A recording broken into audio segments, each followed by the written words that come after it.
So I wanted to give you guys an example of macro scale versus molecular scale observations. Okay, so I have 2 cups of water in front of me. One is cold water. That water was in my freezer for about half an hour. And I have hot water. And this hot water essentially was put into the microwave for about a minute and a half. Okay, so we can already make macro scale observations, right? Both of them are in a glass of water. The water sits at the very bottom of each container, which is essentially the cup, right? And anything that we do with these, we can also see a difference.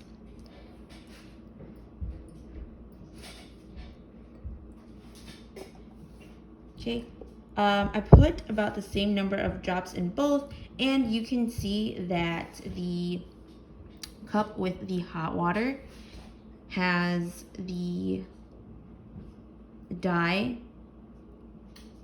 kind of moving around a lot more or faster and covering the container more than the cold water. Now, we're not going to fully get into the reason why just yet. However, what we can do is that we can make macro scale observations just by looking at these, right? We can say that the cold water or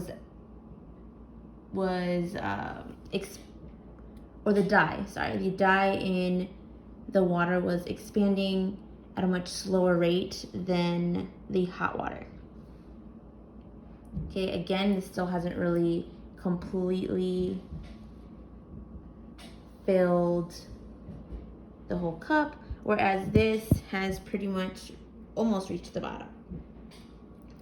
Okay, so again, we're able to make these macro scale observations only because there's some changes that's going on at its molecular level, something that we can't see. So we're able to make these observations. We're able to see that this expanded a lot quicker than the cold water because of something that we can't see at its molecular level, right? We don't know how the molecules are moving just yet, and we won't get to that until tomorrow.